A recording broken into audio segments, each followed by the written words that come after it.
Is this real life? Yeah, this is real life. Judge Gray. Well, thank you. I guess I am the final presenter list formally on here, and I want to commend you, first of all, Mr. Chairman and Mr. Hagman, for inquiring in this. I want to commend you for your leadership in bringing up this really important topic. And I'm also going to commend you for staying within schedule. That's an amazing accomplishment in itself. I would, now that I guess I am the last presenter, like to comment quickly about a few other things that have been discussed, and then I would like to talk to you about children.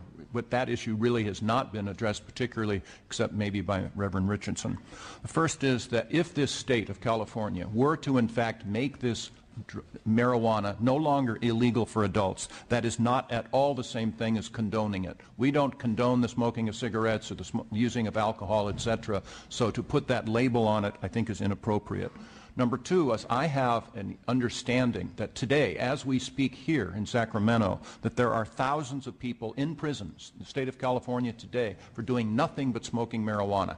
Thousands in prison for doing nothing but smoking marijuana. Why? Because they're on parole for one reason or another. And once they get off parole for whatever that offense was, if they smoke marijuana, it's a violation of parole, and they're immediately put back into state prison with all of the benefits that they had accrued, getting jobs, etc., supporting their families, being lost.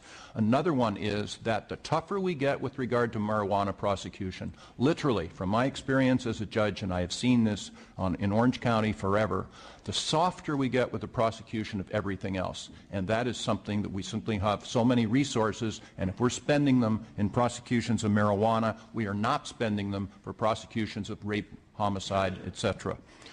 Then, marijuana will never put this violence that we heard earlier out of business. All of these statistics that you heard earlier about the violence and the killings of both the police officers and everyone else is occurring under today's system of marijuana prohibition, etc. The only way you put these Mexican cartels out of business and these other violent creatures out of business is to undercut the price, to make it no longer illegal so that you don't have that enormous profit motive to get these people involved with that violence, etc. The only way you do it is to undercut the price, and Assembly Bill 390 is a really good place to start. Otherwise, there are marijuana today that is stronger in our society without a doubt. But the reason why it's out there and stronger is because of marijuana prohibition. That there are lots of people who would much prefer, like you said, not to use the stronger stuff, but the cardinal rule of prohibition is always push the stronger stuff. So if I'm a bootlegger and I run into the same criminal justice problems for selling a barrel of beer as a barrel of bourbon, guess which one I'm going to push? The bourbon, because I make more money. It's the same thing with marijuana. Nothing is going to be legalized in this state.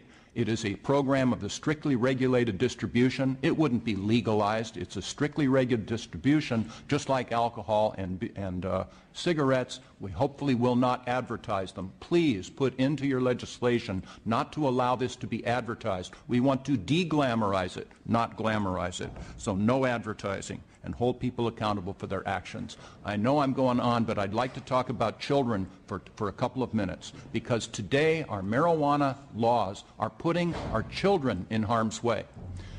We are continuing with this failed program for all of its defects, so-called, because we want to reduce the exposure of a lifestyle of marijuana usage and marijuana selling to our children, and it's doing the opposite. Today, it is easier for our young people to get marijuana than it is alcohol. And if you don't want to listen to me, ask any teenagers you can find. They will tell you that because of alcohol prohibition, or marijuana prohibition. And Reverend Richardson kind of stole one of my lines, because it's true, because the illegal dealers do not ask for ID. So let's make it less available for children by regulating and controlling it. Number two, adult drug dealers will recruit children to sell drugs. They will recruit them into their own drug distribution system. For $50 in cash, you can buy all of the 15, 16-year-olds in the inner city or anywhere else that you want to. It's chump change for the adult drug dealer. It's lots of money for a kid.